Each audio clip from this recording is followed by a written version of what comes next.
Welcome into the Runners Recap, episode 18. As always, we are joined with Coach Rod Barnes, head coach of the men's CSV basketball program. Coach, how are you doing today? I'm doing great today. Good. It's Monday. It's Monday.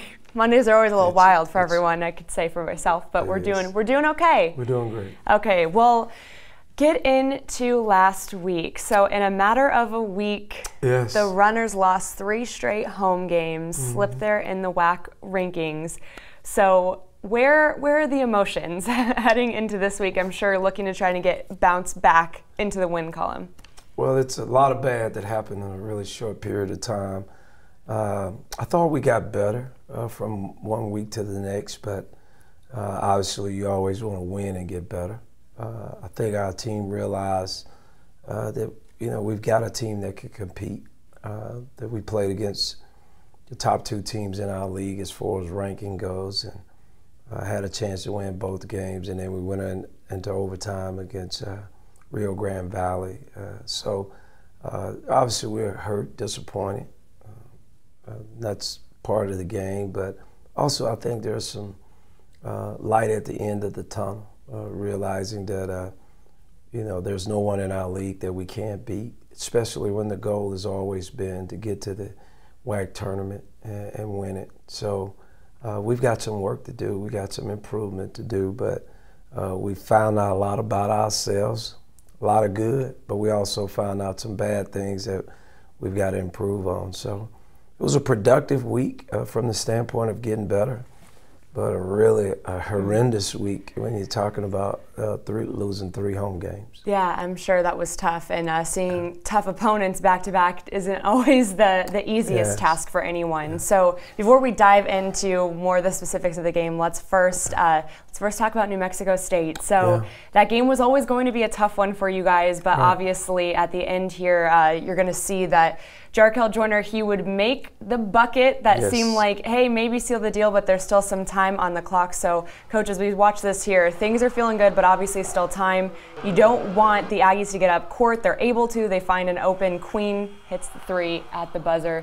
When you watch this play here, what's maybe the what if or what could we should have done, the coulda, shoulda, woulda, excuse me, moment when you see that tape again? What should have happened there at the end? Well, the first thing, one of our players picked up the basketball, and it wasn't his player that he was guarding defensively. Okay. And then the communication. Once one of the guys picked the ball up, he should have just said, I got the ball, I got the ball. As they traveled down the floor, we had another one of our guys step in because it was his player that he's supposed to be guarding. So he stepped over, wanting to take the basketball because it was a point guard responsibility. And we didn't communicate. That was the biggest thing. We talked about that, in a timeout, that I had confidence that Jarkel was going to make the shot. And from a coach's standpoint, you always a positive lead. And I said, hey, once he scores the basket, we've got to get back. We got to get back, and we've got to pick up the ball and not give up a 3 no matter what. Don't foul on a 3. Don't give up a 3. And I must have didn't say that with the kind of authority that needs to be said. But just a mix-up, again, Justin McCall was a guy that was guarding the ball. He should have called basketball. It wasn't his player, but since he picked the basketball up, and if he had been yelling, I got the ball, it would automatically have Ricky to move over and guard Justin's player. But that didn't happen. So we've got to learn from that. As I told the players, we put ourselves in a position to win. We got a shot, and then we've got to depend on our defense to get a stop. And it's the little things in that time of the game. And as you want to continue to win championships, you got to do the little things. And we didn't do the little things there at the end because just the small thing as far as communication. We feel better about our day-to-day as far as wins and losses. Yeah, and when the guys maybe watch that tape back, I know it's probably hard to see that because it looked like Trevelyan was wide open and they made a smart basketball play, and you guys were on the other end of that. Right. So have you seen that kind of already sink in, maybe the learning lessons already on what they took from not only that game but also Rio Grande Valley as well this weekend? Well, it was just a quick, it was such a quick turnaround as far as, the game that it's, as coaches you work through the night on Thursday night, preparing for Friday so that we can play again on Saturday. I think our guys picked up. But you know, it was those things. The same thing, not the same thing, a different thing happened to us against Rio Grande, which again, it's just detailed, small things, and we've got to get that straight. I think we're playing well enough offensively and at times defensively, but then there's times in the game where we may have a lead that we're not doing the little things that'll help you win the games, and we've got to learn that. And that's why I say I think we've gotten better, because in a week's time, we've had a lot that we can learn from, because obviously we've been in close games and been in overtime twice. Had 2 opportunities to win both games and came up short. So hopefully lessons learned, and maybe we can move forward and hopefully pull out a few of these games. And one thing that comes with you guys playing an aggressive defense, and I know you're still probably working out some of the kinks there too with these younger guys, but is the fouls. And it seems like you guys have been sending your opponents to the foul line maybe more than I would think you would like, and they've been pretty successful at the foul line. Is that something too you've been looking at, as how to play defense aggressively but not keep getting those fouls called against you? Well, the other night, in which, you know, I had a conversation with the supervisor officials. I thought the game was really too much fouling. You know, what normally happens in a season, it's February, so everybody's really fighting and clawing, and it's very intense. And it's like this past 3 games that we've had, you've got a really good crowd, and you're jockeying for position. So if you're going to call the game the same way you called it 3 weeks ago, or you're going to change the way that you've called the game, then that's a little bit different. We have to do a better job as far as defending with our feet and less with our hands. But we're not really getting in the right position as far as our rotations. We're rotating a little late on some of the plays. And then with the new rules of the way we play, it's not very advantageous to the way that we play. But also, we're okay with that, because normally we get possessions because we're so aggressive. We get people out of their rhythm when we're playing really well. Right now, we're not playing as well as we need to play on the defensive end. As a result, because of the way that we play, when we're not in the right position, it causes us to foul. Again, before a week ago, when we were #1 in the league, you know that's the issue. That's what you're telling your players. Hey, they're getting to the line too much. You're hoping that they make the adjustments. Thing was, it wasn't costing us any games. And sometimes with a little bit more inexperienced team, until they are bitten, you know, they don't take it as seriously as they need to. I think now, after this week, I think our fouling will go down some, just from the standpoint of it's easy to tell. When a team shoots 24 free throws or 30 free throws and you win the game, players may not look at that detail as well as coaches, and we've been talking about this for a month, and it's just caught up with us in the last week. Once you've been in a habit of doing anything, we're creatures of habit. Once you're in a habit of something, it's hard to immediately on the run kind of make the adjustments. So we've got to go to work. We've got to make the adjustments, because we've got to keep people off the free throw line, but also we've got to get to the free throw line more. All right, so you heard it there. So as adjustments are made, obviously at a crucial time in the season, and and of course too, you kind of hit that stretch there where that was always going to be a crucial part of your stretch, because all the top tier teams all at once in 1 week. So for some teams, of course, something like that happens and it could sink them, but for others, that could be a motivational factor. What has been the mindset you've seen for your players? Because I'm pretty sure too, it's a little exhausting to go back from an overtime loss at home, follow that up with another overtime loss at home. Those are some long stretches of games. So anyway, where's the mindset with your players after those 2? Well, the thing is, and I think this is, you know, we work so, I guess, intimate with our players on a consistent basis. There's always text messages or calls or meetings that are being set up. And for the most part, you know, our guys are in a good frame of mind. Obviously, again, they're hurt. Because I think they know we let some opportunities get away. If we had taken care of our business at home, we'd be in first place. Obviously, we've sit down the list now, I think 3rd or 4th place. So we've got work to do to get back to the top, and hopefully we can get some help from someone else. But I think, again, as a coach, if you keep the right mindset, if I keep telling them, we've got to get better, and we get a chance to show them that we got better. We did a better job at this. We didn't do a better job at something else that we've got to correct. Then I think that kind of keeps their mind focused away from the W's and the L's. That was the thing that John Wooden said. He said he was more concerned about the way the teams perform on a daily basis than he was about the winning and losing. And if you could get the daily work and the focus there of getting better and playing at their best level, then the games would kind of take care of themselves.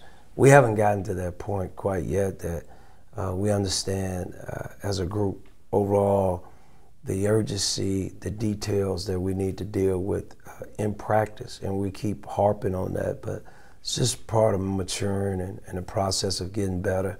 And then we got to carry that to the floor. Like, we can't, a veteran team, we talked about issues and problems of fouling and getting too many free throws, and it's a month later, and it bites us. But we've been talking about it. So hopefully through this stretch, we've got a lot of young guys on our team, a lot of freshmen, a lot of sophomores. Hopefully that they get it, and hopefully this present teams here gets it in the next few days so that as we go on the road that we can do a better job. But again, I'm still confident. I still like our team.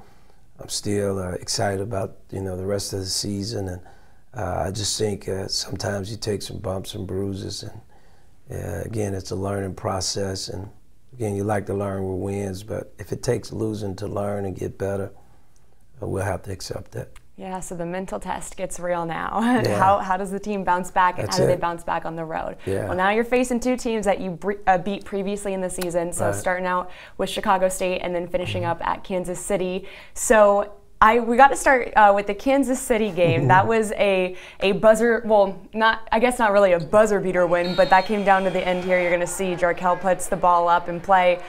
They get the foul, or Jarkel would draw the foul, and then he gets to the line and ends it here, shooting 3 straight free throws. So you guys have been there on the good end of those games. Yes. When you look at the matchups coming up, do you feel that this is going to bring some confidence as they think about those 2 wins, not only against Kansas City, but also against Chicago State? Well, I think we'll have the confidence going to both places because we beat them at home. The next thing, sometimes it takes your team getting away. We've been here, and obviously we wanted to get here because we had been on the road a lot. But sometimes it takes, during adversity, to get on the road, to get away from everybody and kind of get together, try to focus. And I think it's key for us at this point to go on the road, be together, spend some time together, and go into both games, really close-knit. Sometimes at home, it's everyone's involved. And what I mean by everyone involved, you got fans, you have, friends, you have girlfriends, you have everyone that's kind of involved in the game atmosphere. Sometimes you lack focus because of that, especially when you're a younger player. And, you get on the road and everything's kind of mapped out for you. You got set times to be at set places. You're always together. It brings a togetherness and a unity there. And I think right now, during this tough time, it's a good time for us to go on the road. All right. Well, we will send some luck your way that the travel is good, too, because that has been a little bit of an issue for the Runners in the past. It has. All right, Coach. So we're going to wrap this up. And my favorite part of the segment, breakdown with Barnes, putting him in the hot seat. But I've lowered the question limit. I feel like we've been doing a little bit too much. All right. I'll just keep it simple. Simple, okay. But still dishing out the tough questions. Yes. All right, so the first question, Coach, when we talk about looking at the games, the what-ifs, when you look at tape and you see, what if I did that, what if I got on that guy and that play wouldn't have happened, what if they didn't get the ball up the court that quick? What is the counter to the what-ifs to get your guys to not think about that, but learn from it and move forward? Well, I guess the what ifs, you go back and you look at film and you discuss, and then you go out on the court and you actually reenact the play again. So you say, hey, we scored. You take it out, you play, this is what happens. from a coaching standpoint, if it's personnel, you take it with the coaches, or you take the time along and said, okay, should I have done this? Should I have done that? Most of the time, in a situation where we called timeout against New Mexico State, and I knew, looking at the shot clock, we were going to take a shot and they were going to have some time. So you talk about both plays, and you talk confidence of, hey, we're going to make the shot. Once we make the shot, we got to get back. And these are the scenarios of things that can happen. When you say the what ifs, you hope that while you're saying, hey, man, if we had done this, if we had done that, and you tell the guys, it's life. It's not perfect. Everything's not going to go right. You're not going to show up at work every day and things are going to be exactly the way you thought they would be. But I think the true character of successful people and people that win, you make the adjustment that need to be made. That's why I've been concerned with our team, as we just mentioned about the fouling. I kept saying, what if we didn't foul so much? Would we be undefeated at this point as far as in conference play? Because we've been really putting people at the line too much. But you also go back and you talk about what you need to do. So it's a process. Yeah, some Monday motivation for all of us. All right, Coach, so to wrap this up, I'm sure as a player back in the day that that there were losses like this that kind of stuck with you, and I know that I was talking with Jarkel Joyner after the game, the emotions you saw it hit him. Yeah. So I'm not trying to say that this is the biggest loss ever by any means, but from what you took as a player when you took some big losses that kind of carried with you, what was the biggest point that you learned from those losses that you now want to translate as a coach to players to help them also move forward? The biggest thing about how it hurt, that feeling of disappointment, and how you would learn, it would always come back. You would always see yourself, regardless of what the play. Like, it would be impossible for any of our players to look at the clock the rest of this season and we have a shot and there's time on the clock and you not start thinking, whether that's a good thought or a bad thought, you start thinking, okay, what are we going to do? If Jarkel makes a shot, then I'm going to get to my guy, I'm going to call the ball, and we won't let this happen to us again. So probably, and that's what I explained to our guys about in the New Mexico State game. I said, if this doesn't hurt, then we're not very competitive. If it doesn't sink in to say, I never want this to happen to me again, then I'm concerned about the success that you're going to have not only in life. There's, to me, whether it's basketball or life, there are some markers in life that you ever, whether that was when I was young and we lost games, or whether I did the wrong thing and I had to see my dad once I got home. There's some things that you say, I just don't want that to happen to me again. And I think that's one of those type of games. I often tell our players during the year, there's a defining moment. There's somewhere during the season, during conference play, where it's going to be, this is it. I think we're in that right now. I think we're in a defining moment. I think losing the New Mexico State game affected us more than losing the Rio Grande game. Mm-hmm. I think after the New Mexico State game, I thought we were emotionally drained. I thought our guys hung in there. I thought we played. I thought we did some good stuff. Give Rio Grande credit. But in the end, people won't be talking about the Rio Grande ending. We'll be talking about the New Mexico State ending.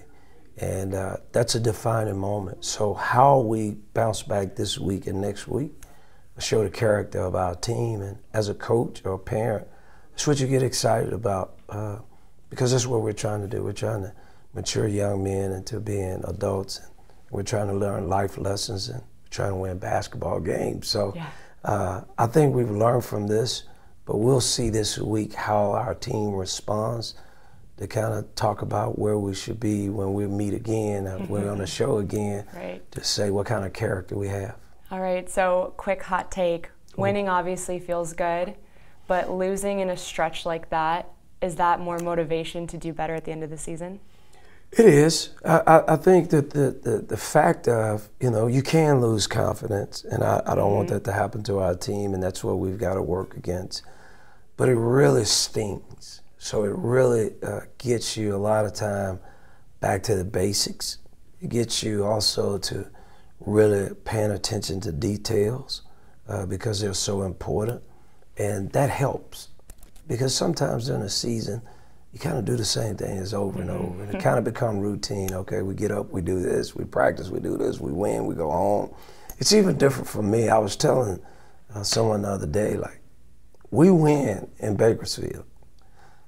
To lose, you're trying to figure out how to go home, how to go to bed, how you go to sleep, and how you wake up in the next morning because you get in a routine. We won, you go home, eat, watch film, go to bed, and then all of a sudden when you lose, it's this sense of loss, not just lost in a game, but you kind of lose yourself, like, let me get myself together.